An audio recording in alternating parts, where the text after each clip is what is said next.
O meu nome é João Marecos, eu sou, como disse, advogado e enquanto trabalhava como advogado numa sociedade de advogados, comecei a trabalhar também na área da desinformação, criando a página Os Truques da Imprensa Portuguesa, que foi uma página que causou algum incómodo e que trouxe um bocadinho para a ordem do dia em Portugal o trabalho da crítica de imprensa e o tema das fake news, que não começou, como calculam, com Donald Trump, é bem anterior, e o trabalho dos truques também começou ainda antes dessa famigerada eleição.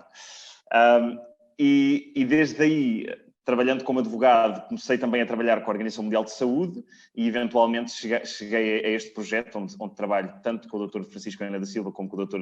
Francisco Duarte, que é um projeto onde estamos a construir, no fundo, um catálogo de medidas que legisladores em saúde podem adotar para contrariar o problema da desinformação em saúde e, muito concretamente, da desinformação diária que incide sobre fatores de risco de doenças não transmissíveis, não comunicáveis. E neste momento, também em sequência desse trabalho com a WHO, iniciei o meu doutoramento no Imperial College, precisamente nesta área das políticas públicas de desinformação em saúde, e, mais concretamente, na área dos selos de qualidade de informação em saúde e do quão credíveis e do quão eficazes são. Passa a palavra ao Francisco para se apresentar também. Obrigado, João, e boa tarde a todos. Começo, obviamente, por agradecer o convite ao professor Fernando Araújo e ao nosso querido amigo, agora professor Francisco Goiânia da Silva, com muito orgulho. É um enorme prazer estar aqui. Não sou advogado, sou apenas académico, portanto sou jurista. Originalmente focava-me sobretudo no direito constitucional e direito internacional, e foi a partir do direito constitucional, a partir dos direitos fundamentais, que entrei nesta área da desinformação, porque obviamente há enormes questões de liberdade de expressão que hoje vamos discutir na matéria da desinformação, e portanto foi por aí que entrei. Depois, eventualmente, quando decidi fazer um doutoramento, escolhi um tópico que é de direito constitucional, mas que tem a ver com tecnologia, que tem a ver com as plataformas digitais, Facebook, Google, Amazon, etc. E, obviamente, que este é um dos tópicos fundamentais na ordem do dia para quem estuda qualquer tipo de regulação do digital. E, portanto, a partir daí, com a ajuda do João e do Francisco, comecei também um projeto na Organização Mundial da Saúde, onde estamos a tentar, de alguma forma, criar uma forma de pensar a desinformação que possa ser utilizada pelos Estados, pelas administrações públicas, que seja prática. E vocês verão que na nossa apresentação hoje, muito embora sejamos advogados, vamos tentar dar-vos uma visão muito prática do problema da desinformação na área da saúde. É um dos casos mais interessantes para quem estuda desinformação, porque é, obviamente, dos casos mais preocupantes. Em última instância, o resultado último dessa desinformação pode ser a morte. E, portanto, eu e o João, o que vamos tentar fazer nestas próximas 2 horas é explicar-vos o problema, explicar-vos o que é que podemos fazer para combater esse problema, o que é que está a ser feito para combatermos esse problema, e depois, numa última fase, de alguma forma, dar-nos assim uma espécie de conselhos práticos sobre como é que se pode lutar contra a desinformação, médicos, como enfermeiros, como pessoas que trabalham na administração pública relacionada com a saúde, de alguma forma para ajudar qualquer coisa prática no final desta pós-graduação, e desta forma possam dizer, ok, o problema da desinformação é real, mas eu agora já sei como a combater. Portanto, se calhar, João, começava a partilhar, temos uma apresentação só para facilitar, e vamos alternando, ora eu, ora o João, a fazer uma explicação. Começo eu, e começo por vos falar um bocadinho sobre o que é que falamos quando falamos em desinformação. E quando falamos sobre desinformação, estamos quase sempre a falar de confiança. Confiança na nossa relação com os outros, na nossa relação com o Estado, na nossa relação com a imprensa. E quando falamos do tema da desinformação, colocamos normalmente o indivíduo não tanto enquanto um sujeito ativo, mas enquanto um objeto passivo, enquanto vítima, enquanto alvo. E até certo ponto isto é correto. Todas as pessoas são vítimas de desinformação. Mesmo aquelas que acham que não são, acabam por ser vítimas de desinformação. Mas esta é uma visão incompleta, ou de certa forma incompleta. A verdade é que somos todos também causa de desinformação. E precisamos de compreender estes nossos dois papéis para nos podermos proteger e para podermos proteger os outros. Vamos aqui ensaiar uma metáfora que nos vai quase perseguir até ao final da apresentação, quase como se fosse um vírus. Vamos pensar no vírus da pandemia, não abdicando, obviamente, de qualquer rigor científico na metáfora. Mas na verdade, também no vírus nós somos vítimas e somos culpados, ou somos causas da sua propagação. Francisco, passando aqui para esta imagem interessa-me introduzir-vos a esta imagem porque há uma distinção comum nesta matéria que é importante e que nós em português temos mais dificuldade em fazer, mas que em inglês se usa muito, que é a diferença entre disinformation e misinformation. Disinformation seria desinformação e misinformation seria informação incorreta. E a diferença aqui entre uma coisa e outra é que a primeira, disinformation, é a informação que é errada e que é criada de propósito e distribuída com o intuito de enganar o leitor. E a segunda, por outro lado, é criada, ou pelo menos partilhada, sem intenção de enganar o outro. Esta distinção, enfim, tem uma utilidade limitada, não é? Porque é normalmente difícil perceber a intenção do autor, se está a criar isto e se está a partilhar porque quer mesmo enganar, sabe que é mentira e quer mesmo enganar, ou se é porque não sabe e julga, no fundo, quase de forma benevolente, que está a passar a informação correta. Mas eu trago aqui porque, na verdade, em matérias de saúde, eu acho que é uma distinção importante, porque muitas vezes o que observamos é que a desinformação em saúde é muitas vezes misinformation, portanto, informação que é distribuída, passada com uma boa intenção, passar uma boa dica para alguém de que nós gostamos, e é importante fazermos esta distinção porque, como o Francisco vai explicar mais à frente, a verdade é que algumas das medidas que estão a ser tomadas contra a desinformação se focam muito nesta informação que é criada de propósito e que é circulada já com o intuito de enganar o leitor. Portanto, assim, uma coisa quase já ali borderline criminal, não é? Porque tem esta dimensão da intenção, mas é importante reconhecermos que a desinformação tem também essa outra faceta que é igualmente perigosa e, portanto, igualmente também importante de atacar.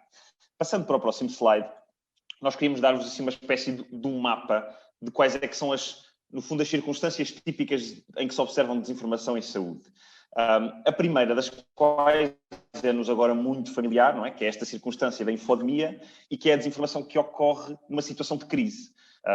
Ocorre quando existe uma abundância de informação sobre um determinado evento, num determinado espaço de tempo, em que temos imensa informação sobre um determinado assunto, qualquer coisa que se diz sobre aquele assunto tem um potencial viral enorme e, portanto, é muito fácil, de um momento para o outro, passarmos para uma situação em que deixamos de controlar a informação e, da abundância de informação, ocorre também uma abundância de informação falsa. Isto aconteceu, em certa medida, por exemplo, com a epidemia do Zika e do Ébola, e agora com o Covid-19 atingiu proporções extraordinárias. Outro tipo de desinformação em saúde que é comum e observável e que nós também conhecemos é aquela desinformação que ocorre em torno de teorias da conspiração.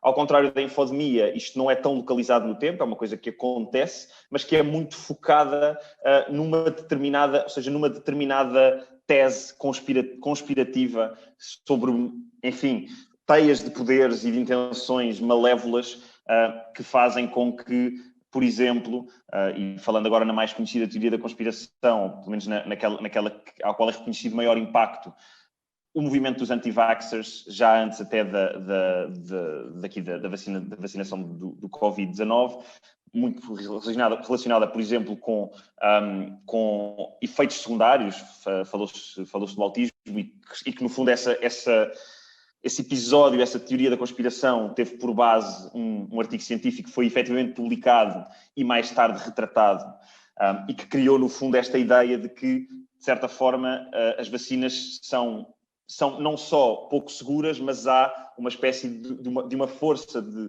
uns poderes ocultos que têm interesse em passar esta informação de que a vacina é segura e que para toda a gente tomar, para, no fundo, atingirem qualquer objetivo malévolo. Existiram outras teorias da conspiração em relação a temas de saúde ao longo do tempo. Uma que também me recordo foi relacionada com o vírus HIV e a sua, enfim, hipotética criação em laboratório como quase instrumento de guerra contra os Estados Unidos. E uma terceira área de desinformação em saúde, que é aquela desinformação diária, que nós não associamos a nenhum tema em particular, nem a nenhum tipo em particular, mas que aparece diariamente nos ecrãs, nas nossas conversas do WhatsApp, as receitas para emagrecer, enfim, coisas que nós conseguimos, e aqui também em relação ao trabalho que estamos a fazer no WHO, que conseguimos, no fundo, entender como aquela desinformação que não é objeto, normalmente, de tratamento científico nesta área, porque são coisas pequenas, que não têm impactos de maior, mas que vão contribuindo para que a população comece a acreditar em factos científicos que, na verdade, depois não são factos de todo. Este é, no fundo são aquelas três grandes manchas de desinformação que identificamos. Nos próximos slides vou-vos mostrar só a título de exemplo, não vale a pena perdermos muito tempo a falar deles, mas de alguns exemplos que podemos associar a este tipo de desinformação diária. Por exemplo, no próximo slide, Francisco, temos alguns exemplos de desinformação relacionada com o consumo de álcool, e vocês podem ver nas imagens. Estamos a falar tanto de coisas muito antigas, portanto, até anteriores às redes sociais, mas também coisas recentes. Muita coisa tem sido feita em relação a isto. Regulação em termos de marketing digital e até marketing empresarial. Restrições que são impostas a canais de televisão e a plataformas de streaming em relação ao tipo de conteúdos relacionados com o consumo de álcool que podem ser transmitidos, mas ainda assim é um tópico de desinformação muito presente. Aquele artigo que está ali, drinking wine is more important than exercise to living past 90, foi partilhado, por exemplo, 150 mil vezes. Portanto, isto deve ter chegado a uns quantos milhões de pessoas. E é apenas um exemplo. No slide seguinte, temos outro grande tema de desinformação diária, que é o tema da dieta e da nutrição. A verdade é que, sobretudo agora com as redes sociais e com cada vez mais influencers a trabalharem nesta área, existe um crescendo de desinformação. Um estudo feito no Reino Unido chegou à conclusão, este estudo é de 2012, chegou à conclusão que cerca de 70% das afirmações feitas em jornais britânicos das afirmações feitas em jornais britânicos sobre dieta, sobre nutrição, eram baseadas em evidência científica no mínimo duvidosa. Ainda há muito pouco tempo foi também, julgo até que não foi sequer publicado, mas foi muito anunciado nos jornais, um estudo da Universidade de Glasgow que concluiu também que a maioria dos influencers na área da nutrição no Reino Unido não tinham nem as qualificações, nem apresentavam a evidência científica necessária à maior parte das afirmações que faziam. Portanto, aqui também uma área de certa forma preocupante em termos de informação. E depois, por fim, no próximo slide, uma outra área que é a área do tabaco e das drogas leves, em que é também ela muito regulada, como é o caso do álcool, mas que também por causa de toda a questão em relação à legalização das drogas leves, ao aparecimento de alternativas hipoteticamente ou pelo menos teoricamente mais saudáveis ao tabaco, como aqui a questão do vaping, tem levado também a um crescendo de desinformação nesta área. E, enfim, são mais alguns exemplos de coisas que podemos encontrar sem precisar de procurar muito sobre este tipo de temas. E, portanto, chegamos à infodemia como outro grande chapéu e no qual, eventualmente, nos podemos focar um bocadinho mais também, porque a infodemia, e sobretudo a infodemia do Covid-19, deu aqui um abanão na área da desinformação em saúde, ao empurrar, como o Francisco vos vai explicar, tanto governos como empresas, como o Facebook e a Google, como a própria sociedade civil, a encontrar mais soluções e a levar um bocadinho de forma mais a sério este problema. O que devemos fazer, que remédios ou métodos preventivos podemos tomar, como é que se previne, onde é que se apanha, como é que o vírus funciona, o que é que se passa em hospitais, todos estes temas foram objeto de desinformação. Todos nós recebemos este tipo de desinformação no WhatsApp, lemos-lo no Twitter, encontrámos-lo um bocadinho por todo o lado. E, de certa forma, talvez não neste grupo que é especialmente conhecedor dos temas que rodeiam este tema, mas no público em geral, um bocadinho todos nós acabámos por, de certa forma, até inconscientemente, partilhar com a melhor das intenções informação incorreta ou pelo menos não verificada sobre esta matéria. E, portanto, ficou claro que o consumidor não é já, como era antes, um mero ator passivo, aqui no teatro da informação, porque hoje, na verdade, somos nós que selecionamos, consumimos, editamos, decidimos partilhar determinada informação e não partilhar outra, e, portanto, nós, de certa forma, assumimos também, no panorama da informação em geral, uma posição muito ativa, quase de editores e de publishers nós próprios também. E, portanto, temos aqui uma responsabilidade que já vamos perceber de que modo é que podemos concretizar. A verdade é que, como dizia o Francisco Ana da Silva no início, foram vários os episódios de desinformação com os quais nos deparamos. Ainda no slide anterior, Francisco, desculpa. Foram vários os episódios de desinformação com que nos deparámos no contexto desta pandemia. Tivemos pessoas a serem admitidas nos hospitais, por exemplo, na Nigéria, no Vietnã, nos Estados Unidos, com sobredoses de medicamentos que diziam ou que se disse terem um efeito positivo. A hidroxicloroquina, acho que foi o exemplo mais conhecido. No Irão, tivemos notícias de que centenas de pessoas morreram por envenenamento alcoólico, porque começaram a circular rumores em relação ao potencial curativo do álcool. Uma criança de 5 anos chegou a ficar cega depois de ser banhada em álcool pelos pais. Em alguns países houve quem ingerisse desinfetante, também na sequência enfim, eu aqui nem diria rumores, mas disparates que foram ditos por pessoas em posição de grande poder e de grande influência. No Reino Unido, e aqui já não efeitos, consequências a nível de saúde, mas outro tipo de consequências. No Reino Unido, 70 postos de telecomunicações foram vandalizados por causa dos mitos sobre o 5G e que relacionavam, no fundo, a implementação da tecnologia 5G com o Covid-19. Na Índia, rumores de que o vírus estava a ser propagado por muçulmanos, especificamente pela comunidade muçulmana, levaram à agressão violenta de pessoas. Houve até uma guerra de gangues que resultou em mortes. E isto para não falar nos milhares de pessoas que ainda hoje, mas durante os últimos meses, se recusaram a utilizar a máscara, a evitar contactos físicos ou a cumprir normas de segurança porque, na verdade, duvidavam não só umas da existência do vírus, outra de que o vírus era, de facto, perigoso e mortífero. E isto traz-nos aqui, no fundo, a uma pergunta, no próximo slide, que é, mas porquê agora, não é? E porquê é que estamos agora a sofrer mais do que, porventura, no passado com desinformação? A verdade é que houve aqui uma mudança de paradigma. Desinformação sempre houve. Mas a verdade é que nos últimos 20 anos mudou completamente a forma como nós acedemos a qualquer tipo de informação, mas também muito particularmente a informação médica.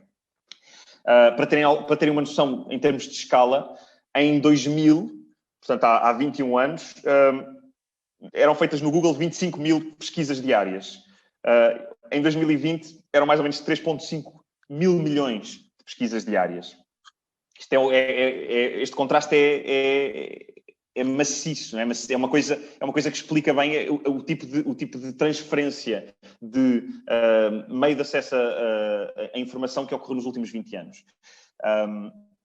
E a verdade é que Também na área específica da desinformação em saúde, de acordo com um survey da OCDE, metade dos residentes da União Europeia, em 2017, procurava a sua informação sobre saúde online. Ou seja, isto é sensivelmente o dobro do que acontecia em 2008, quando fizeram esse inquérito pela última vez.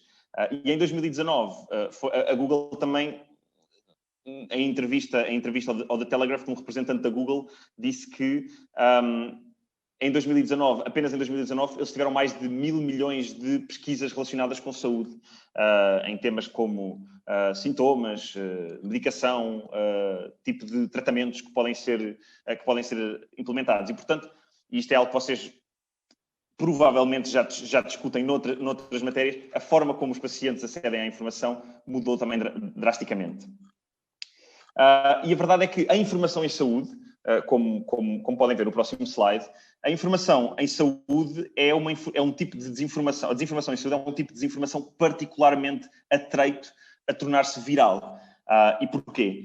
Porque estudos vários demonstram que um tópico tornar-se viral é, sobretudo, relacionado com o tipo de emoções fortes que provoca nas pessoas que o leem, emoções como a ansiedade, o medo, a tristeza, mas também felicidades extremas, orgulho.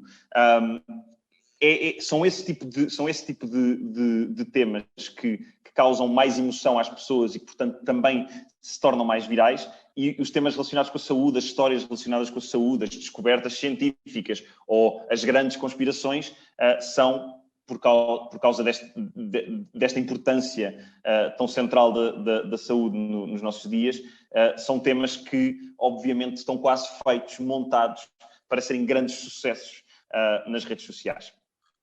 E a verdade é que nós sabemos hoje que a mentira online se espalha muito mais rapidamente que a verdade. E isto não é por causa de bots, ao contrário do que podemos pensar, é precisamente porque a mentira é também ela mais atreita a causar este tipo de emoções, porque normalmente a verdade acaba por ser um bocadinho mais expectável,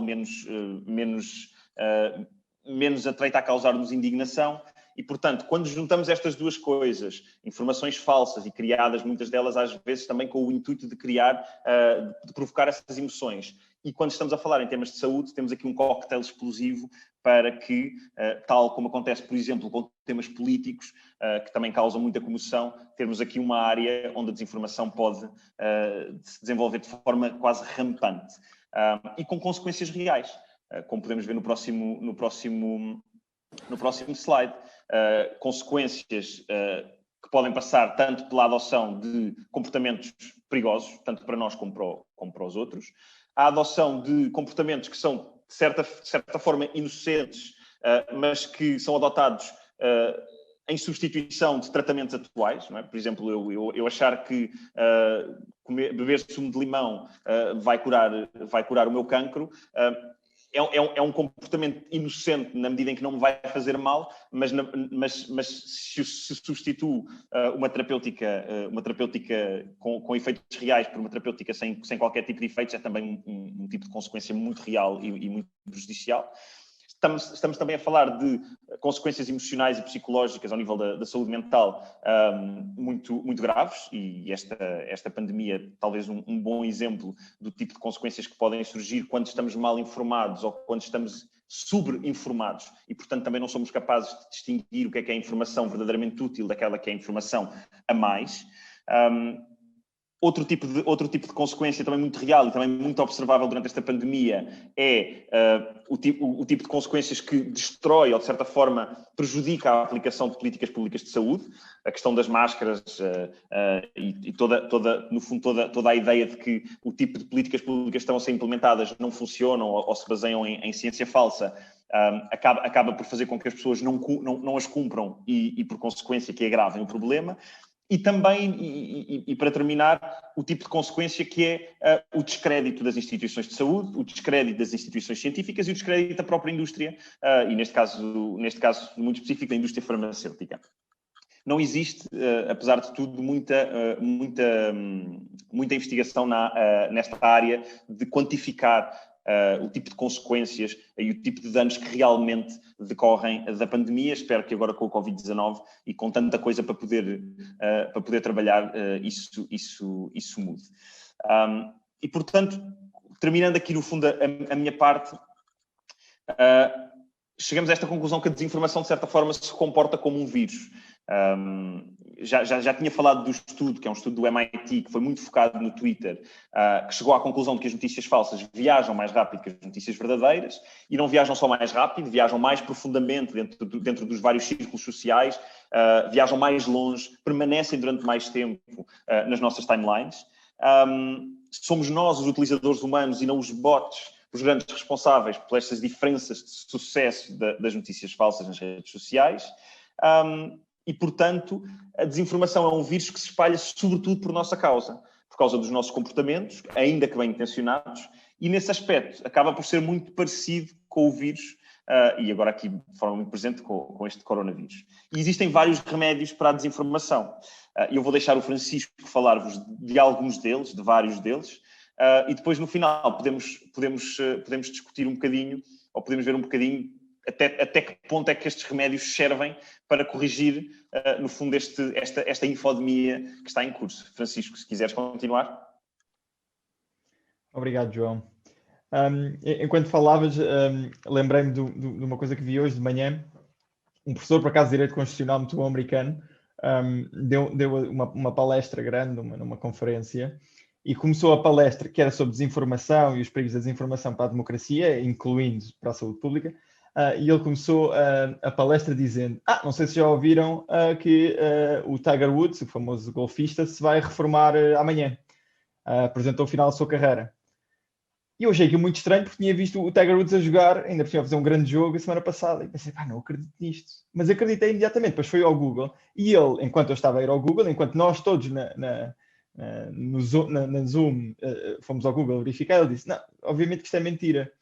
Mas por mais que eu agora diga que isto é mentira, por mais que eu vos transmita que o que eu disse anteriormente era mentira, vai ficar sempre dentro de vocês, durante se calhar anos e anos a fio, esta ideia de que, se calhar naquela altura, em 2021, o Tiger Woods teve para se reformar. Portanto, e ele, no fundo, o que ele queria demonstrar é de facto que é muito mais fácil criar este tipo de emoção através de uma mentira do que depois retirá-la. E, portanto, todo o trabalho, todos os remédios que nós vamos falar aqui hoje, devem ser sempre interpretados como remédios que de facto não resolvem a situação, mas podem mitigar um bocadinho a situação. São terapêuticas que de facto não curam, mas que de alguma forma podem mitigar este vírus da desinformação. Há duas coisas que eu gostava de dizer antes de entrar em particular nos remédios, que eu acho que complementam um bocadinho aquilo que o João disse sobre a forma como nós comunicamos hoje, não é? Portanto, é evidente que a desinformação não é um facto novo, mas a verdade é que, sobretudo a partir de 2007, 2008 e depois com grande ênfase em 2011, o que as redes sociais fizeram foi massificar um tipo de comunicação que, antes da existência das redes sociais, estava muito limitado. Portanto, obviamente nós podíamos dizer mentiras aos nossos vizinhos e continuamos a dizer mentiras aos nossos vizinhos, continuamos a passar desinformação aos nossos vizinhos, aos nossos círculos familiares, aos nossos círculos de amigos, mas esse tipo de desinformação era mais ou menos contido nesses círculos sociais restritos. Quando passávamos para a comunicação em massa, o que acontecia é que existiam órgãos de comunicação social com códigos deontológicos, com boas práticas, às vezes não tão boas, mas em teoria com boas práticas, que faziam esta intermediação entre estes círculos privados de comunicação, o que eu digo ao vizinho e o que eu digo ao resto do mundo. E funcionavam, em inglês a palavra é gatekeeper, portanto funcionavam como uma espécie de porteiros, abriam ou fechavam a porta da comunicação em massa, consoante, de facto, a informação fosse ou não fosse credível, fosse ou não fosse apta, ou devesse ou não devesse ser transmitida. O problema com as redes sociais, e é por isso que isto, neste momento, o problema da desinformação, sobretudo na área da saúde, é tão grave, é que estes porteiros, com códigos deontológicos, com práticas jornalísticas, etc., deixaram de existir ou passaram a ter um papel secundário na massificação da comunicação. E, portanto, quem faz este papel de porteiro da informação, se quiserem, atualmente, são, sobretudo, as plataformas das redes sociais, e fazem-no porque não estão habituadas a fazê-lo de forma muito diferente e porque têm regras diferentes, fazem-no de forma muito diferente dos jornalistas. Portanto, o que eu vos vou agora transmitir é um bocado ter esta concepção de que, de facto, estamos a tentar mitigar um problema que vai continuar a crescer simplesmente porque a forma como nós comunicamos é radicalmente diferente daquela que foi até, eu diria, 2006, 2007.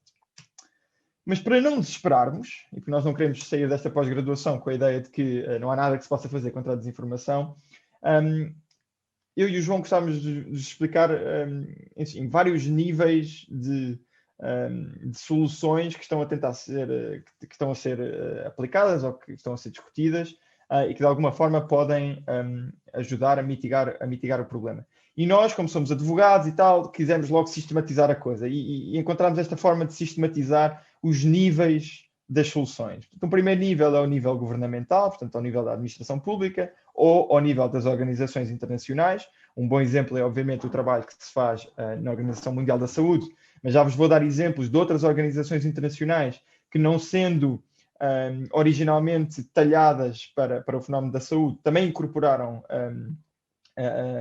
medidas e soluções contra a desinformação na área da saúde. Depois há um segundo nível de mídia, social media, portanto, basicamente, estes tais porteiros da comunicação e o que é que eles próprios têm feito para combater o problema da desinformação na saúde. E depois, finalmente, o que é que nós, enquanto sociedade civil, nós académicos, nós indivíduos, podemos fazer, nós, organizações não governamentais, podemos fazer para combater este problema. E, portanto, vou tentar estruturar o resto da apresentação nestes 3 níveis para ser uma coisa sistemática e para vos dar alguns exemplos de como a coisa, de alguma forma, pode ser combatida. Ao nível das organizações internacionais, obviamente aqui estou a omitir parte do trabalho da Organização Mundial da Saúde, porque é o mais conhecido. Enfim, as Nações Unidas têm um programa específico agora de combate à desinformação, que não é só desinformação da saúde, mas desinformação mais alargada. E o que eles tentaram fazer, e parece-me que é uma estratégia inteligente, foi, em vez de criar um grande plano para a desinformação global, uma coisa que seria verdadeiramente megalómana e provavelmente seria destinada ao falhanço, procuraram integrar estratégias específicas segmentadas em cada uma das agências. Portanto, a Organização Internacional do Trabalho fez uma coisa, o Banco Mundial fez outra, a Unicef tem uma estratégia especial e, portanto, tentaram modelar o contradiscurso, portanto, o discurso contra a desinformação, que fosse um discurso muito mais ligado às comunidades específicas que propagam esse tipo de discurso, ao próprio uso dos termos específicos de cada uma destas agências e do tipo de diálogo que é motivado nas redes sociais a propósito de cada um dos temas. E, portanto, o que as Nações Unidas perceberam foi, em vez de tentar fazer uma estratégia global, vamos tentar injetar estratégias segmentadas em cada uma destas agências e garantir que elas têm este tipo de contra-discurso ou discurso contra a desinformação.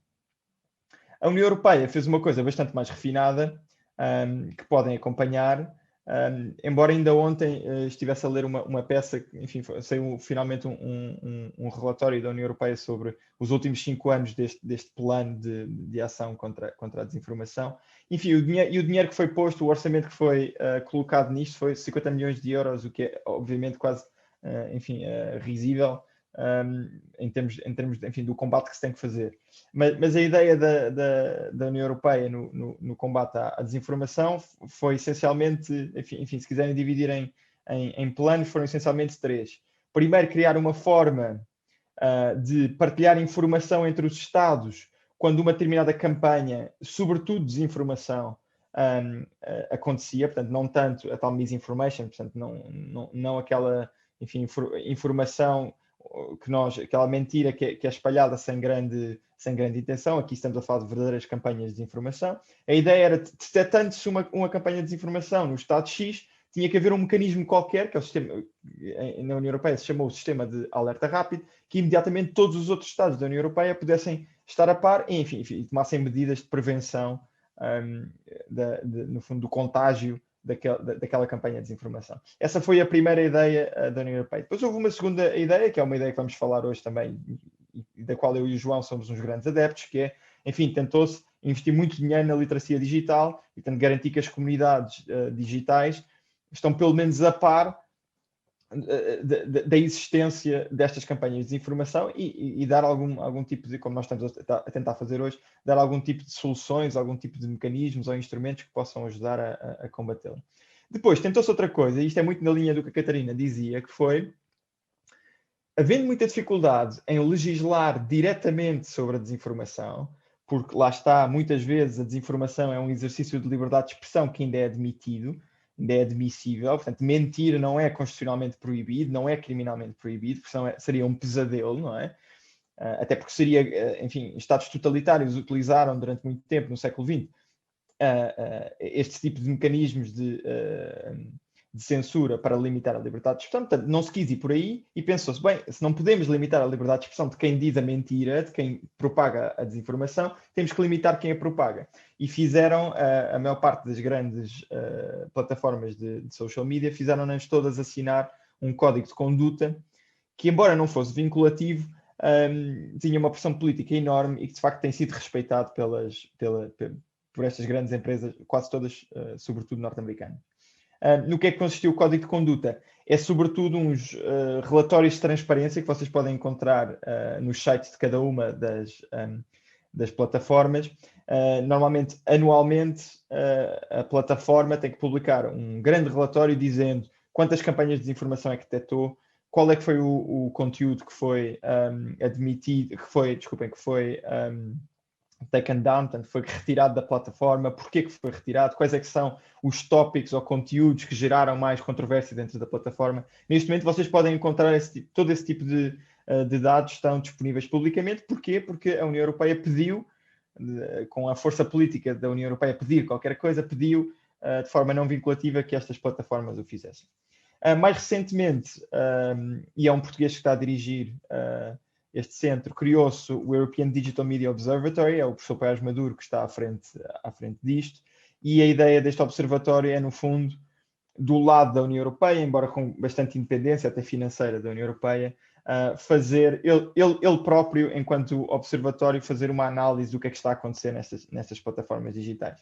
É uma coisa bastante horizontal, portanto, a Google, a Facebook, o Twitter, juntam-se em reuniões semestrais e discutem estes relatórios e discutem o que é que está a ser feito, e no fundo a ideia é tentar juntar todos os diferentes players na área da desinformação e tentar, enfim, de alguma forma chegar a algum consenso em termos regulatórios.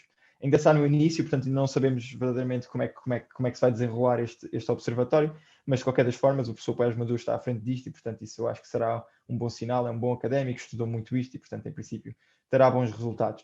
Finalmente, a União Europeia, neste momento, tem uma nova proposta de regulamento que aconselho, sobretudo a Catarina, se tem interesse nestas matérias, a ver, que se chama Digital Services Act, e que, no fundo, procura reformular a nossa concepção sobre o papel das plataformas, a responsabilidade das plataformas nisto tudo.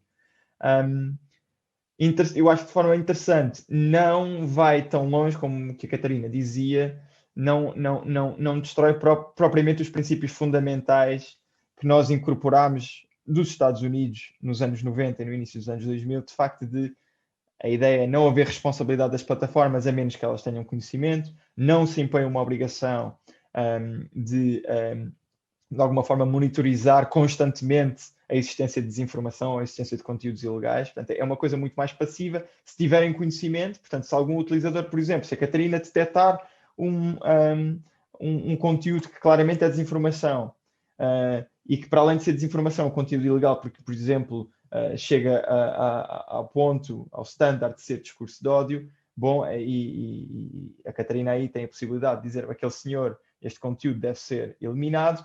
A partir desse momento, o Facebook tem responsabilidade se não o fizer. Neste momento, a maior parte, até se lermos estes relatórios de transparência, é absolutamente claro. Mais de 50%, por exemplo, do conteúdo ilegal, que é ilegal, eu aqui não digo só em termos de discurso de ódio, etc., mas também de violações de propriedade intelectual, etc., que é postado no YouTube, é imediatamente cancelado, nem sequer é admitido à plataforma por sistemas de inteligência artificial que fazem os chamados filtros de conteúdo. E, portanto, isso de alguma forma já está a ser feito. Agora, é inacreditável, quando nós começamos a estudar estas matérias, de facto, a nuance em determinados tipos de conteúdo, uma nuance que neste momento os sistemas de inteligência artificial ainda não estão verdadeiramente preparados. Há um caso engraçado, se a Catarina depois quiser ver, posso lhe mandar. O Facebook neste momento tem um pseudo-tribunal que começou a funcionar há 6 meses atrás, e um dos casos que eles tiveram foi precisamente no caso em que a inteligência artificial imediatamente bloqueou um conteúdo E era uma foto de uma pessoa a amamentar outra, ou a amamentar um bebé, e era uma grande campanha brasileira sobre o cancro da mama e as dificuldades que as pessoas enfrentavam na luta contra o cancro da mama, e a inteligência artificial, enfim, por modelos, há muitas explicações para isto, mas é sobretudo porque os modelos de treino, portanto, os dados que são alimentados, que alimentam estes softwares não são espetaculares e, portanto, bloquearam. Houve um caso interessante. Isto tudo para dizer, de facto, a liberdade de expressão e a nuance que existe no tipo de conteúdo que é espalhado nas redes sociais é tão grande que nós ainda não conseguimos delegar isto totalmente em sistemas de inteligência artificial. E ainda há um outro argumento, que eu acho que é o argumento contrário àquele que a Catarina faz, que é, imagina a situação onde nós, de facto, dizíamos, há uma obrigação, em todos os casos, das redes sociais de garantirem que não há nenhum conteúdo... até vamos fazer uma questão mais simples, que não há nenhum conteúdo ilegal. Portanto, que não existe, por exemplo, discurso de ódio, ou que não existe pornografia, por exemplo. O único problema desta abordagem é que, de facto, e há estudos que comprovam isto, e o João conhece bem esses estudos, que comprovam que quando se dá esta responsabilidade, quando se dá quando se instiga este medo nas redes sociais, o resultado é a balança pender completamente para o outro lado e, na dúvida, todo o discurso que pode parecer discurso de ódio, todo o discurso que pode parecer desinformação, todo o discurso que pode parecer pornografia é imediatamente eliminado. É passar à censura, não é? É passar da liberdade de expressão à censura. Exatamente. E, portanto, é muito difícil encontrar este equilíbrio. E este equilíbrio que a União Europeia tem tentado desesperadamente encontrar é um bocadinho mais de responsabilizar a plataforma, mas garantir que, de alguma forma, os utilizadores ajudam no controle. E como é que ajudam? Como a Catarina disse muito bem, às vezes abusam, mas na maior parte dos casos não abusam, não é? Portanto, o uso da faculdade de denunciar um determinado conteúdo, se for bem usado, é uma ótima forma de a própria comunidade do Facebook, a própria comunidade do Twitter, fazer um bocado de controle próprio do seu nível de discurso. Enfim, mas, Catarina, há livros para todos os gostos. Há pessoas que defendem completamente que as plataformas deviam ser responsáveis 100% por isto e deviam ter multas pesadíssimas se não observassem. Mas deixem-me mostrar-vos 2 exemplos onde provavelmente esta questão fica ainda mais clara e um bocadinho o argumento da Catarina e o argumento destes outros autores fica ainda mais claro. Nos governos nacionais há essencialmente 2 modalidades, se quiserem. Portanto, a legislação nacional que está a ser aprovada para combater este fenómeno. A primeira abordagem não é a abordagem da Catarina, digamos, é mais a abordagem da União Europeia, que é, sobretudo, a abordagem na Alemanha. Há uma lei específica na Alemanha bastante forte nisto. Havia uma lei em França também que foi, neste momento, declarada inconstitucional, especialmente pelo que o João dizia. Portanto, o Conselho de Estado francês achou que era uma restrição à liberdade de expressão demasiadamente grande, e há neste momento 2 ou 3 projetos de lei, um no Reino Unido, outro em Espanha, que todos fazem isto, que é, dão entre 24, 48 ou 72 horas para conteúdo que é ilegal, mas não... Ou seja, que é ilegal, mas... Ou seja, para pôr isto mais claro, desculpa. Conteúdo que é absolutamente ilegal, que existem leis que o proíbem nas jurisdições, portanto, na Alemanha, na França, e onde a plataforma tem, de alguma forma, uma espécie de uma norma que diz este tipo de conteúdos, por exemplo, um bom exemplo é o incitamento ao terrorismo, este tipo de conteúdos que incitam ao terrorismo são conteúdos ilegais. E como são conteúdos ilegais, vocês têm a obrigação de 24, 48 ou 72 horas, consoante o tipo de conteúdo, deitar abaixo esse conteúdo. Se não o fizerem, multas pesadíssimas, mas são mesmo multas pesadíssimas. Okay?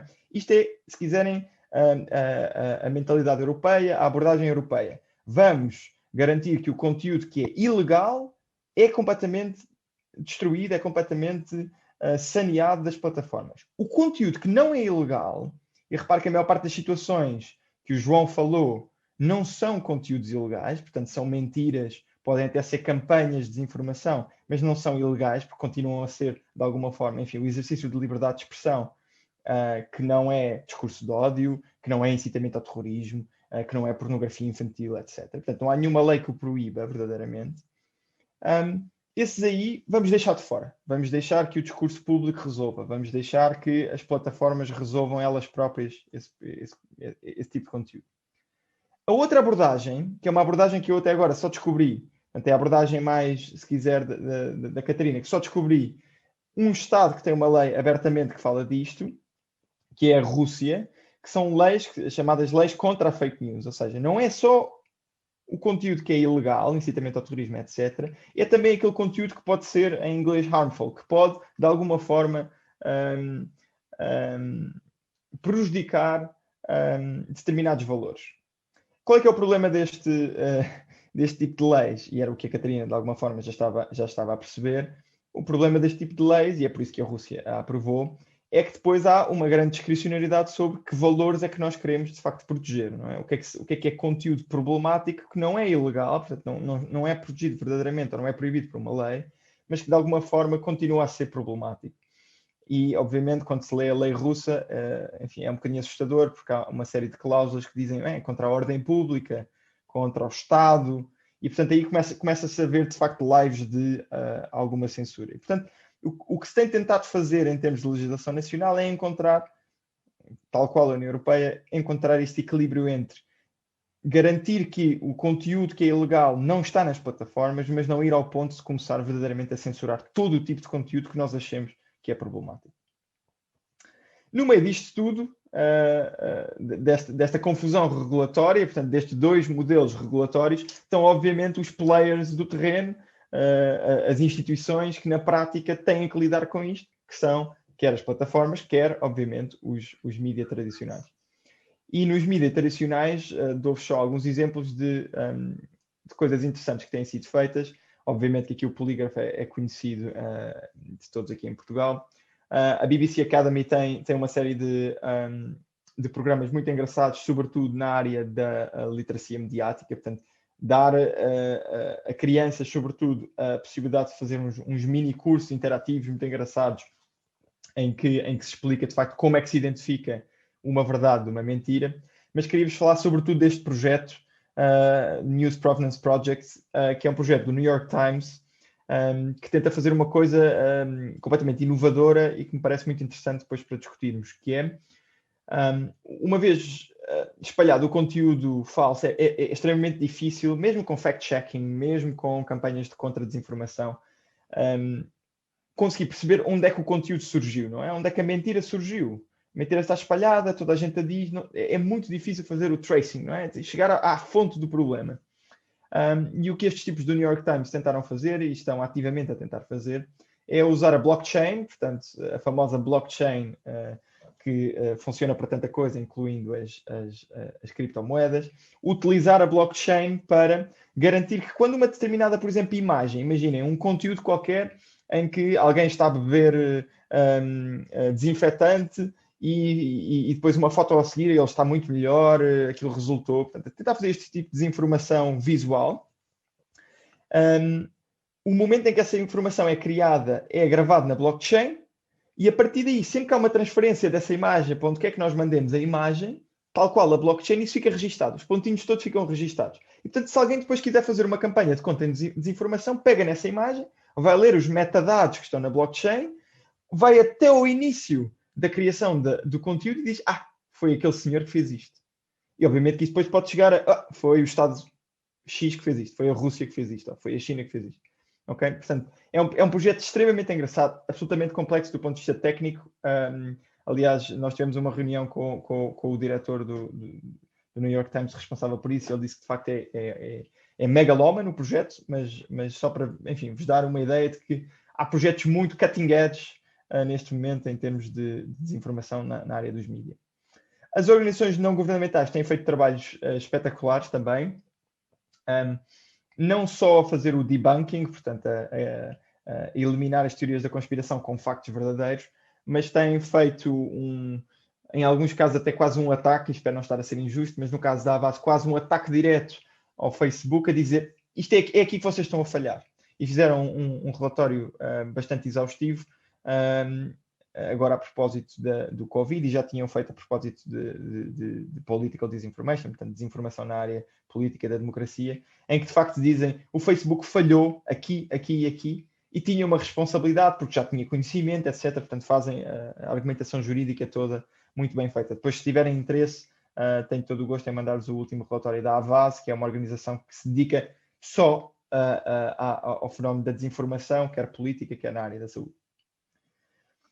Depois, obviamente, aqui não vou perder muito tempo, porque é um bocado autopromoção, mas enfim, há think tanks e trabalhos académicos que tentam de alguma forma influenciar, quer através do chamado good lobby, não é? Portanto, think tanks que vão falar com, por exemplo, eurodeputados no Parlamento Europeu e tentam, enfim, discutir quais é que são as melhores soluções do ponto de vista legislativo para enfrentar o problema. O Forum on Information and Democracy tem umas conferências muito engraçadas que eu aconselho, de vez em quando fazem conferências com académicos, políticos, etc., para discutir estas matérias. Mas, além dos think tanks e da academia, a própria sociedade civil tem desenvolvido coisas muito interessantes. E aqui também há autopromoção ao meu amigo João Marecos, mas os truques da imprensa portuguesa são um bom exemplo de fact-checking bottom-up. Portanto, é a própria sociedade civil que se organiza para fazer este tipo de fact-checking. Mas há outros exemplos, até exemplos mais comerciais, se quiserem instalar nos vossos browsers. A NewsGuard é um plugin fácil de instalar em qualquer browser e o que faz é, no fundo, monitorizar sempre que vocês chegam a um determinado site e estão a ler o site, a NewsGuard qualifica esse site como fidedigno, como em risco de desinformação ou como desinformação típica. Obviamente que é um trabalho super exaustivo, constantemente em atualização, mas é muito engraçado e, de facto, com resultados absolutamente impressionantes. E eles agora estão a lançar, João, e corrijo-me se estou errado, estão a lançar a NewsGuard Health, portanto, um tipo de plugin só para matérias de desinformação na área da saúde. Já lançaram, chama-se HealthGuard, e até há bem pouco tempo era gratuito, ao contrário do NewsGuard, que funciona por subscrição. Portanto, não sei se ainda é gratuito, mas se quiserem testar, podem procurar HealthGuard. Portanto, a NewsGuard percebeu que, de facto, a desinformação na saúde é fundamental, é o tópico mais essencial agora na desinformação, e lançaram uma espécie de produto autónomo. Obviamente que, além dos mídia, sociedade civil, academia, quem tem a grande responsabilidade, como dizia a Catarina há pouco, em última instância são as plataformas de social media. O que é que elas próprias espontaneamente têm feito? Portanto, aqui eu não estou a dizer que elas tenham sido propriamente mandatadas pelo Estado para fazer isto, mas o que é que elas, de forma espontânea, têm feito para combater a desinformação na saúde? Uma das formas de combater qualquer tipo de desinformação é o chamado content friction, que no fundo é criar uma espécie de barreira entre o utilizador e o acesso à informação. E depois há vários níveis dessa barreira. Pode ser uma mensagem a dizer: tenho certeza que quer continuar a ver este vídeo. Pode ser simplesmente uma mensagem embaixo do vídeo a dizer: get the facts straight, portanto, garanta que tem os factos todos antes de ver este vídeo. Ou pode simplesmente dizer: se quiser ver este vídeo, tem que passar não sei quantos passos até eu conseguir ver. No caso do Twitter, a utilização foi sobretudo de mensagens por baixo dos posts a dizer: antes de ver este conteúdo, vá a ler informações de autoridades de saúde sobre o Covid-19. Vá ver, quer dizer, não estamos a impedi-lo de ver este conteúdo, mas antes de fazer, portanto, há aqui uma barreira, há aqui uma fricção que é criada na plataforma, vá consultar as fontes oficiais.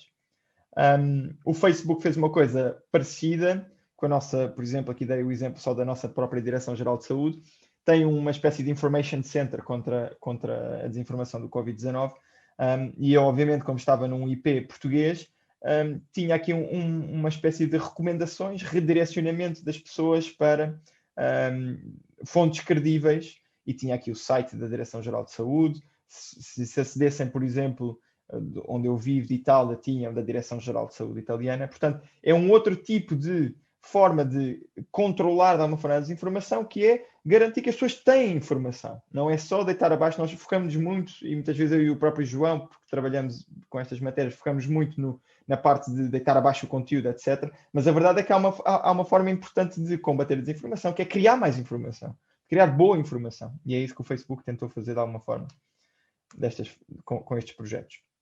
Finalmente, há um novo projeto bastante recente que vos aconselho a ver, que é uma parceria improvável, eu diria, entre as Nações Unidas, a Luminate e a IKEA Foundation, e é por isso que é tudo em amarelo. Eu acho que é o próprio amarelo do IKEA, que de alguma forma há aqui uma vertente corporativa envolvida, que é, enfim, uma campanha contra a desinformação, cujo grande objetivo é pausar, ou seja, garantir que as pessoas param antes de disseminar um conteúdo. E, portanto, tem uma dimensão de literacia, portanto, enfim, grande investimento na educação financiado pelas Nações Unidas, e depois tem uma dimensão de fact-checking. As Nações Unidas aliou-se a uma grande network de fact-checkers e, portanto, faz este tipo de controle através deste projeto que se chama Verified, que podem encontrar depois. Nós podemos enviar depois no final a apresentação e vocês veem e carregam nos links para ver. É um projeto interessante, tem um vídeo de campanha interessante, enfim, vamos ver como é que funciona na prática. E agora, passaria, porque já falei demais, como sempre, este é o grande pesadelo de qualquer advogado, a sina de qualquer advogado. Vou passar a outro advogado para continuar a apresentação e depois temos tempo ainda de, enfim, debater as questões da Catarina e de fazermos um pequeno jogo, se tivermos tempo. João, por favor. Certo. Enfim, e tudo isto que o Francisco... jogo eu nunca o vi, pá. Esta é inovação, que eu já vi esta apresentação, mas nunca vi com o jogo, mas pronto. Enfim, o Francisco acabou de vos dar, no fundo, um conjunto enorme de remédios, não é? De coisas que estão a ser feitas para melhorar a qualidade da informação disponível. E eu diria aqui que, voltando à nossa metáfora do vírus, isto são os álcool géis, as máscaras, são todas as coisinhas que nós podemos fazer para evitar ser contaminados, não é? Que é, no fundo, melhorando a qualidade da informação com a qual nos deparamos, quer porque foi apagada, quer porque há fact-checking, etc., etc., estamos também menos disponíveis, é menos provável que sejamos infectados. Mas queríamos aqui passar esta mensagem de que verdadeiramente vacina no sentido de algo com o qual nos podemos nós armar para combater o vírus sem depender de mais ninguém, só há uma, que é a educação. E, portanto, a nossa proposta, e fazemos-la a vocês que, enquanto profissionais de saúde, são pessoas particularmente credíveis, gozam de particular credibilidade junto dos vossos pacientes, dos vossos familiares, dos vossos amigos. Queríamos também que vocês se armassem deste conjunto de dicas, truques, o que quiserem chamar-lhe, para que os transmitam, porque verdadeiramente, apesar de todos estes cuidados que organizações terceiras, plataformas, governos, etc., tentam implementar para melhorar a qualidade da informação, a verdade é que há cada vez mais informação online, nós vamos deparar-nos cada vez mais com coisas que passam os crivos todos possíveis e imaginários, e, portanto, nós temos que ser capazes, nós próprios, de ter mecanismos para não só encontrar, reconhecerem a desinformação, mas também para, no fundo, parar a sua propagação. E portanto, passando para o próximo slide, o que é que podemos ou devemos recomendar aos outros fazerem? E são cinco passos importantíssimos, e vocês se calhar estão a pensar, bem, mas ninguém tem tempo para fazer 5 passos antes de ler qualquer coisa, ou antes de aceitar acreditar em qualquer coisa. Mas se pensarem bem, estes 5 passos são coisas mais ou menos automáticas, e sobretudo quando entramos um bocadinho no ritmo, são coisas que fazemos quase nos primeiros 20 segundos de encontrar alguma coisa. Primeiro é verificar a fonte, não é? Quem é que partilhou? De onde é que veio? É uma pessoa credível? Não é uma pessoa credível? Quem é que assina? Essa eu julgo que é a base. A segunda é verificar o conteúdo. Parece óbvio, mas a verdade é que, por alguma razão, o Twitter, quando nós tentamos retweetar alguma coisa antes de carregar no link, ele pergunta-nos se não queremos ler primeiro. Acontece muito. E, sobretudo, acontece tanto o não ler nada para além da manchete, mas também acontece o ler mal, que é, eu li, achava que aquilo era sobre uma coisa, li 2 ou 3 frases, confirmei, é sobre aquilo, eu sei perfeitamente o que é que lá está a dizer. E, portanto, não vemos se tem provas, não vemos que fontes menciona, não verificamos se de facto aquilo é algo que merece a nossa credibilidade. O terceiro é verificar a data. A data, quando estou a dizer a data, estou mesmo a dizer a data em que foi publicado. Porque muitas vezes acontece que voltam a circular ou artigos antigos e que vistos num determinado tempo, a um determinado contexto, sob a ideia de que são atuais, ganham um novo significado. E depois também para podermos perguntar porque é que isto está a circular agora. É também por causa disto, por exemplo, no Observador, mas também noutros jornais internacionais, quando acedem a um artigo antigo, está lá uma coisinha a dizer: este artigo tem mais de um ano. Isto foi algo que os jornais começaram a fazer precisamente porque verificaram que as pessoas partilhavam artigos antigos como se fossem recentes, porque, lá está, nem sequer viam a data.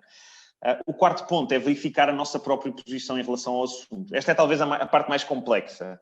E, no fundo, aqui o desafio é: todos nós temos preconceitos sobre temas, todos nós temos predisposições e opiniões temos predisposições para acreditar em determinadas coisas em detrimento de outras, e temos opiniões sobre os temas e, portanto, estamos também à procura de as confirmar quando lemos as coisas. Quando verificamos que estamos a ler algo sobre o qual temos muitos preconceitos, ou que nos faz sentir de forma muito intensa, que nos deixa muito desgastados, muito irritados, temos que parar. Temos que parar e passar para o próximo passo antes de partilhar. E o próximo passo é confirmar com outras fontes. No fundo, esta ideia de que li naquele sítio e, portanto, vou partilhar, porque li ali, até é um sítio que eu acredito, já não chega. Nós temos que ter em mente que hoje em dia nada sai apenas num sítio. Sobretudo quando estamos a falar, por exemplo, da imprensa. Se um jornal tem o exclusivo de algo, 5 minutos depois já está em todos os outros jornais. E, portanto, quando encontramos algo que nos faz sentir de forma muito particular, que nos deixa muito irritados, que nos deixa muito indignados, e a ideia é já explodir, no fundo, partilhar, comentar, é bom ir confirmar se de facto foi aquilo que aconteceu, se foi aquilo que aquela pessoa disse, se foi aquilo que foi anunciado, e perceber se nos vários sítios essas diferentes notícias, esses diferentes factos estão a ser dados de forma consistente. E se verificarmos que não existem mais lado nenhum, ou que a informação não é verdadeiramente consistente, até porque é muito recente, por exemplo, então se calhar vale a pena pausar. E por isso é que é tão interessante aquele projeto das Nações Unidas, porque de facto é talvez esse o grande desafio, e enfim, é o primeiro passo desta educação para a desinformação, é aprender a pausar, que é um bocadinho o que falta quando temos tantas formas diferentes de partilhar tanto o conteúdo que lemos, como as informações como as opiniões que temos sobre esse conteúdo. Mais à frente, podes já passar também o próximo, porque já passámos por isso. Em quem confiar? Enfim, vocês são particularmente, são uma população particularmente importante aqui, não é? Porque são talvez o grupo destes três que estão aqui mencionados, aquele que as pessoas estão mais disponíveis para confiar. E a verdade é que, vindo de uma pessoa que fez os truques da imprensa portuguesa, estar a dizer às pessoas para confiar na imprensa convencional e especializada pode quase parecer irónico, mas a verdade é que a imprensa convencional e especializada, por muito que erra com frequência, obedece ainda assim a regras que permitem de certa forma, um maior grau de confiança do que a informação que nos chega ou através da caixa de comentários de uma rede social, ou através do chat do WhatsApp e do Telegram, que são, preocupantemente, grandes fontes de informação para muita gente. E, portanto, de toda a informação possível que nós podemos ter, e sobretudo em relação à informação em saúde, os três grandes esteios, quando as pessoas vos perguntam mas onde é que eu vou buscar a informação, é governo e autoridades de saúde, portal da SNS, as notícias, os comunicados da OMS, comunidade científica, falem com o vosso médico, falem com os especialistas, e a imprensa convencional e especializada, sendo certo que temos que seguir aqueles 5 passos para não sermos nós também enganados pela imprensa. Já para terminar, em quem não confiar, portanto, não confiando nas informações aleatórias das redes sociais, é crucial. Não quer dizer que estejam erradas, ou seja, quando estamos a falar em não confiar em algo, não quer dizer que esse algo seja falso, não quer dizer que não recebamos nas mensagens privadas de amigos e familiares ou em websites que não conhecíamos de lado nenhum informação correta. Mas quando temos tantas fontes de informação, o primeiro desafio é selecionar. E quando estamos a selecionar, então podemos aí sim fazer esta hierarquia de isto é menos confiável, isto é mais confiável, eu sei que há muita desinformação, eu não sou especialista no assunto, não tenho capacidades para decidir, e então o que eu vou fazer é depositar a minha confiança em determinadas fontes em detrimento de outras. E por fim, antes de vermos ali se vamos ou não jogar o jogo, que deixou o Francisco bastante curioso, temos que nos lembrar consistentemente, e temos que lembrar também as pessoas com quem falamos, que nós escolhemos as nossas fontes de informação, e quando dizemos escolhemos as nossas fontes de informação, não estou aqui propriamente a dizer que nós escolhemos o que é que queremos acreditar. Não, nós temos a capacidade de não aceitar toda a informação que recebemos. Temos não só a possibilidade, mas também o dever de selecionar que fontes é que queremos usar. E a segunda coisa que nos temos que lembrar, que é importantíssima, é que nós somos responsáveis por aquilo que partilhamos.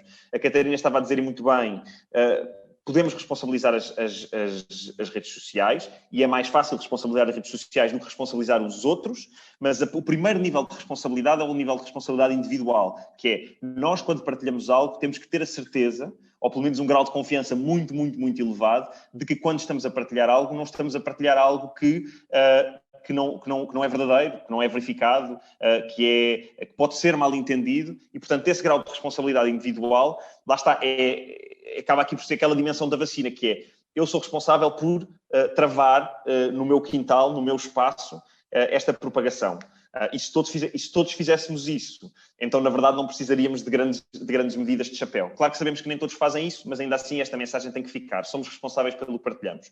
E, por fim, na sequência, a grande conclusão desta responsabilidade individual é que a desinformação também é a nossa culpa e, portanto, temos que parar de falar da desinformação como se fosse algo que, por um lado, nos é alheio e que, por outro lado, nos tem apenas como vítima. Eu trabalho nisto há muitos anos, também já partilhei desinformação. Com a melhor das intenções, apercebi-me depois, apaguei, fiz posts a pedir desculpa e a dizer é falso, não sigam aquilo, mas com todos estes cuidados também caí, no fundo, neste erro. E, portanto, é importante que, com essa responsabilidade, venha também esta ideia de que não somos aqui só vítimas, somos também atores. E termino assim, no fundo, esta explicação cujo objetivo era, por um lado, dar-vos uma panorâmica daquilo que é a discussão sobre a desinformação e as medidas que estão a ser adotadas no campo da desinformação. Por outro lado, vários exemplos do que é que se parece a desinformação em saúde. E, no final, esta forma de vocês, na vossa escala, e com o círculo de influência que vocês têm, que sendo profissionais de saúde é muito relevante, conseguirem também alertar as pessoas para o papel que elas próprias desempenham nesta luta, neste combate, que apesar de já ser muito antigo, ainda está no início. Nós vamos continuar a defrontar-nos com estas questões e com formas mais avançadas e mais sofisticadas destas questões durante muitos anos, provavelmente durante a nossa vida toda, e é por isso muito importante, para além de todas as medidas que os outros podem tomar, implementação de programas de literacia mediática nas escolas, inteligência artificial, no fundo, a monitorizar os conteúdos que são publicados online, é importante que nós assumamos essa responsabilidade, porque vamos ter que viver com ela e vamos ter que nós viver com as consequências dessa dimensão. Francisco, passo-te a palavra para dizeres também, no fundo, as tuas palavras finais e para percebermos se vale a pena fazer este jogo. Se forem 5 minutos, acho que vale a pena, porque é bastante interessante. Obrigado, João. Quer dizer, tudo o que disseste é absolutamente essencial. Eu adicionaria só um último ponto, e que eu próprio, depois de já tantos anos, ouvi falar disto enfim, a ler sobre isto e escrever sobre isto, e ainda senti na pele, de facto, o porquê da desinformação ser às vezes tão pessoal. Temos um exemplo na academia, neste momento, enfim, as redes sociais têm um papel importantíssimo na difusão de informação, etc. E há uns poucos meses atrás li uma peça aparentemente credível de um académico também credível, que dizia que o Airbnb neste momento estava a desenvolver uma nova funcionalidade que garantia que não existiria racismo na plataforma, e basicamente a funcionalidade seria se alguém disponibilizasse a casa e depois um determinado cliente quisesse aquela casa e depois, à última da hora, o anfitrião dissesse que não, aquela data ficava bloqueada. Porquê? Porque há um problema neste momento muito grave no Airbnb, que está a tentar ser combatido, que é, enfim, sobretudo nos Estados Unidos, um racismo estrutural em que as pessoas punham as suas casas a arrendar no Airbnb, depois havia um cliente de cor que fazia o booking daquela data específica e depois, à última da hora, eles cancelavam. Porquê? Porque a pessoa era de cor. E eu achei aquela proposta inacreditável, pensei, isto é exatamente no que eu estou a trabalhar, isto é fantástico, é o futuro do Airbnb, está aqui. Fui a correr para o Twitter, vejam o que este tipo está a dizer, não sei. E fui fact-checked, assim, 5 minutos depois, fui fact-checked por um tipo que é perito do Twitter e que trabalha, que é perito do Airbnb e que trabalha, neste momento, como diretor de informação do Airbnb, a dizer, isso é tudo mentira. Nós não estamos a desenvolver nada disso. Não sei onde é que leu isso é completamente mentira. E esta parábola toda é só para dizer uma coisa. A forma como eu me senti no final com este fact-check foi de uma vergonha imensa. Porque na altura já 3 professores, meus colegas, tinham partilhado aquilo, já tinha tipos a dizer, isto é extraordinário, nos chats privados, eu não sei o quê, encontraste aqui uma coisa inacreditável. E eu senti aquela vergonha típica de quem cometeu um erro, não é? E esta vergonha é importantíssimo, o João já escreveu sobre isto, mas só para dizer, temos que ultrapassar um bocado este estigma de quando, de facto, cometemos o erro de partilhar uma desinformação, passámos os passos todos e falhámos, de não nos sentirmos só porque há uma comunidade, de facto, muito mais alargada do que as clássicas comunidades familiares ou comunidades de amigos, etc. A comunidade é mais alargada, portanto, há esta ideia de que eu falhei perante uma audiência mais alargada. Temos que ultrapassar este estigma. E isto é uma coisa que eu digo que temos que ultrapassar num plural estático, dizendo eu tenho que ultrapassar. E de facto, só para dizer, a desinformação pode tornar-se uma coisa altamente pessoal e o fact-checking pode tornar-se uma coisa altamente pessoal, porque ninguém gosta de estar errado, porque nós temos vergonha de estar errado. E portanto, eu próprio fiz esta quase autopsicoterapia para tentar ultrapassar aquele momento e, enfim, é o último conselho que vos dou.